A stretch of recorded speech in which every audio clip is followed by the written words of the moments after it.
Assalamualaikum warahmatullahi wabarakatuh. Perkenalkan, saya dengan Vina Berlin Azkia dengan NIM 112311337. Di sini saya akan membahas mengenai ulasan perpajakan di Indonesia secara umum. Nah, jadi perpajakan di Indonesia merupakan salah satu sumber utama penerimaan negara dan dikelola oleh Direktorat Jenderal Pajak atau DJP di bawah Kementerian Keuangan. Sistem perpajakan Indonesia menganut self-assessment system, di mana wajib pajak diwajibkan untuk menghitung, membayar, dan melaporkan sendiri pajaknya. Secara umum, pajak di Indonesia ini terbagi menjadi dua kategori besar.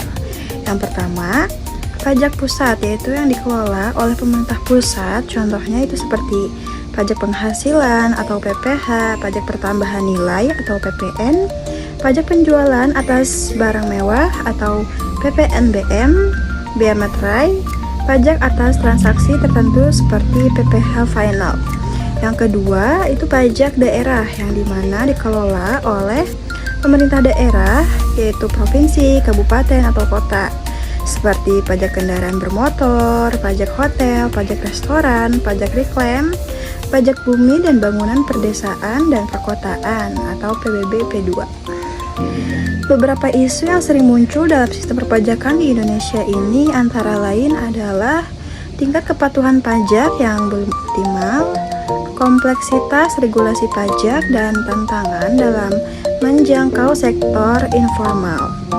Pemerintah terus melakukan reformasi perpajakan, misalnya dengan digitalisasi sistem pelaporan pajak seperti e-filing dan e-billing, serta kebijakan tax amnesty yang pernah diberlakukan untuk meningkatkan kepatuhan dan penerimaan pajak.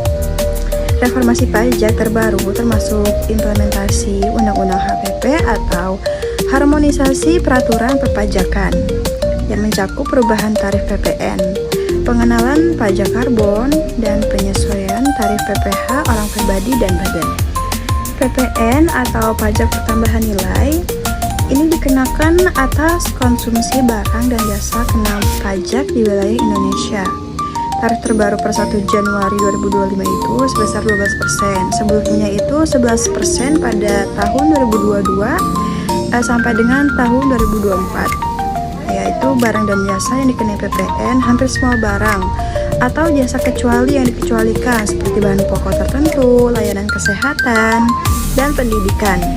PPN final diberlakukan untuk pedagang eceran dan UMKM dengan tarif tertentu sesuai skema yang ditentukan.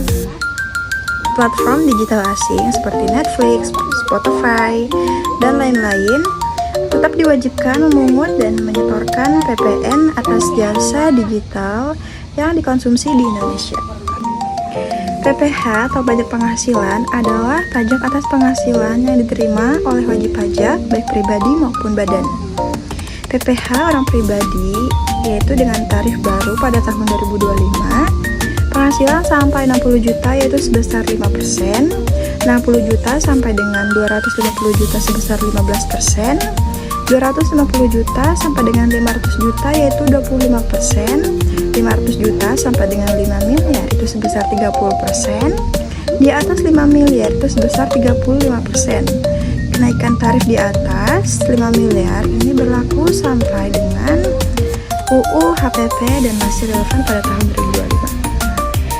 2025. PPh badan tarifnya itu tetap 22%, rencana penurunan menjadi 20% itu ditunda hingga waktu yang belum ditentukan. Untuk PPh final UMKM, tarif tetapnya itu 0,5% dari omset bruto berlaku bagi usaha dengan omset kurang lebih 4,8 miliar per tahun. Berlaku maksimal 3 tahun badan dan 7 tahun perorangan. Pajak daerah berdasarkan UHKPD 2024 berlaku penuh di tahun 2025. UHKPD atau hubungan keuangan antara pemerintah pusat dan daerah menyederhanakan jenis pajak dan retribusi daerah. Pajak provinsi yaitu meliputi pajak kendaraan bermotor atau PKB, bea balik nama kendaraan bermotor atau BBNKB, pajak bahan bakar kendaraan bermotor atau PBBKB, pajak air permukaan, dan pajak rokok. Untuk pajak kabupaten atau kota yaitu ada pajak bumi dan bangunan perdesaan dan perkotaan PBBP 2, pajak barang dan jasa tertentu atau PBJT, menggantikan pajak restoran, hiburan, dan hotel. Yang terakhir yaitu pajak opsen, seperti opsen PPh dan opsen PBBKB, yaitu tambahan pajak yang dipungut daerah dari pajak pusat. PBJT bersifat menyatu dan tarif maksimumnya ditentukan pusat, namun bisa disesuaikan oleh masing-masing daerah. Cukup sekian penjelasan dari saya. Mohon maaf jika masih banyak kekurangan, kesalahan dalam pengucapan, atau masih kurang dipahami dari penyampaian saya. Mohon dimaafkan yang sebesar-besarnya. Wabillahi taufiq wal hidayah. Wassalamualaikum warahmatullahi wabarakatuh.